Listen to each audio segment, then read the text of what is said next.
మీరేదో అడుగుతున్నారు. Sir percentage విధానం కనుక తెస్తే స్టాండ్ అలోన్ థియేటర్స్ కంటే కూడా లీజ్ ఓనర్లకు ఎక్కువ బెనిఫిట్ అవుతుంది అని ఒక టాక్ అయితే ఉంది. మీరు దానితో ఏకీభవిస్తారు? నేను ఏకీభవించట్లేదు అసలు.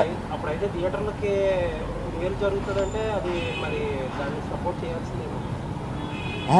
థియేటర్లకు మేలు జరుగుతుందా లేదా, మీకు కావాల్సింది ఏంటి, థియేటర్ల వారికి కావాల్సింది ఏంటి, ఇక్కడ డిస్ట్రిబ్యూటర్ అనేవాడు ఒకడు ఉన్నాడండి, అతను మర్చిపోతున్నాను.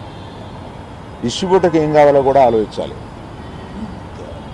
నా దగ్గర నుంచి సినిమా తీసుకెళ్ళేది థియేటర్ ఓనర్ కాదు, నా దగ్గర నుంచి సినిమా తీసుకుని వెళ్ళేది ఒక డిస్ట్రిబ్యూటర్. ఆ డిస్ట్రిబ్యూటర్కి కూడా ఏం కావాలో ఆలోచించాలి. సో నిర్మాతకి ఏం కావాలి, డిస్ట్రిబ్యూటర్కి ఏం కావాలి, ఎగ్జిబ్యూటర్కి ఏం కావాలి.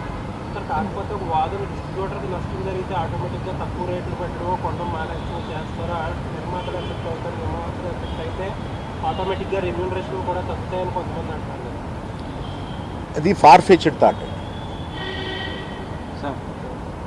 సార్ ఇప్పుడు మీరు ఆంధ్రప్రదేశ్లో మీరు పాప్కార్న్, ఈ కూల్ డ్రింక్స్ ఇవే రేట్ ఎక్కువ ఉన్నాయి, టికెట్ రేట్ కంటే అవే ఎక్కువగా ఉంటున్నాయి కదా సార్. అదే నా స్లాబ్ సిస్టమ్ పెట్టిన దాని మీద నాకు అవగాహన లేదు. మీరు వెళ్ళినప్పుడు ఎప్పుడైనా తీసుకుని ఆల్రౌండరు పర్సంటేజ్ విధానం ఎంతవరకు కరెక్ట్ అంటారు? ప్రొడ్యూసర్ ప్లస్ ఎగ్జిబ్యూటర్ డిస్ట్రిబ్యూటర్ అన్నీ అదే ఛాంబర్ వారు సీరియస్గా డిస్కస్ చేస్తున్నారు కదా, ఒక నిర్ణయంలో వచ్చిన తర్వాత నేను చెప్తాను. ఏపీ, తెలంగాణ, కర్ణాటకలో తప్ప మిగతా అన్ని చోట్ల కూడా ఈ పర్సంటేజ్ విధానమే నడుస్తుంది అని, కేవలం ఈ మూడిట్లో మాత్రమే ఈ రెంటల్ విధానం నడుస్తుందని కూడా. ఏమండి, తెలుగులో మాత్రమే ఎందుకు గొప్ప సినిమాలు వస్తున్నాయి? దీనికి ఒక కారణం చెప్పగలం.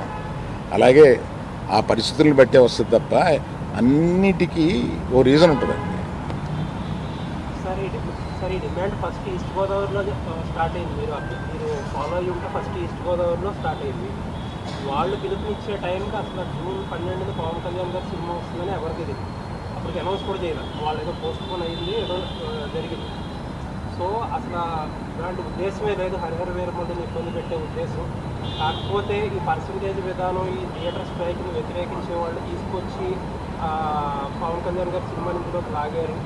సో దట్ ఏంటంటే పవన్ కళ్యాణ్ గారు అంటే భయపడి అదన పార్టీ తగ్గుతుందని చెప్పి అంటారు.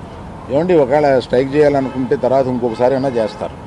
పవన్ కళ్యాణ్ గారి సినిమా గురించి వెనక్కి వెళ్ళిపోయిన వాళ్ళు ఇది మూసేయాలనుకున్నప్పుడు ఇంకోసారి కూడా వెళ్ళి మూయొచ్చుగా, మూస్తారు. కానీ ఈ సమస్యను డిస్కస్ చేయకుండా ఏకపక్షంగా అలా అనడం అనేదానికి నేను వ్యతిరేకం. అందుకని నేను ఆ మీటింగ్లకు వెళ్ళాలి. సార్ మీరు ఇప్పుడు థియేటర్స్ మీద మీకుండే సింపతి మీకుంది, మీరు ఇప్పుడే చెప్పారు. బట్ జెన్యూన్ కాజ్లో సఫర్ అయ్యే వాళ్ళు కూడా ఉన్నారు. మొత్తం అదంతా సైడ్ ట్రాక్ అయిపోయి ఇప్పుడు మొత్తం పవన్ కళ్యాణ్ గారి చుట్టూరు, హరియాణ గారి చుట్టూరు తిరుగుతుంది.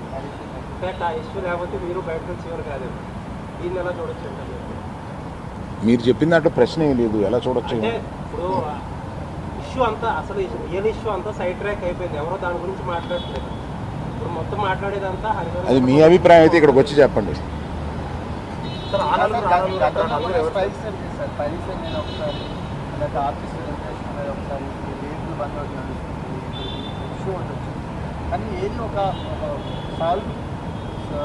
సొల్యూషన్ పద్ధతిలో ఏం జరిగిందండి?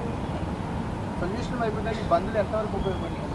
ఏమంటే ఏది సొల్యూషన్ జరగకపోతే ఏ ట్రేడ్ బాడీస్ ఇంతకాలం నిలవు. ఇంతకాలం నిలవడానికి ట్రేడ్ బాడీస్ మన ఛాంబర్ పెట్టి 40-45 సంవత్సరాలు అవుతుందండి. ఇంకా పైన ఉంది, నాకు కరెక్ట్గా తెలియదు. ఈ ట్రేడ్ బాడీలో కూర్చుని చాలా సమస్యలు పరిష్కరిస్తూ ఉంటారు. అవును,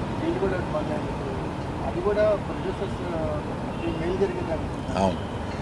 ఇప్పుడు ప్రస్తుతం గిల్డ్ వల్ల ప్రొడ్యూసర్స్కి ఎక్కువ మేలు జరుగుతుంది అని నేను అనుకుంటున్నాను. సార్ మరి భవిష్యత్తు ఇప్పుడైనా ఇండస్ట్రీ నుంచి మరి ఏపీ గవర్నమెంట్ కలవడానికి అవకాశం? అవునండి, దానికి నేను కూడా చాలా బాధపడతాను. జరిగే అవకాశం. థ్యాంక్ యూ అండి. సార్ ఒక లాస్ట్ క్వశ్చన్ సార్, క్యూబ్ కంపెనీలో మీకు ఏమైనా వాటా ఉందా? క్యూ కంపెనీలో నాకు వాటా లేదు. క్యూబ్ మీ చేతుల్లో, యూఎఫ్ఓ సురేష్ బాబు గారి చేతుల్లో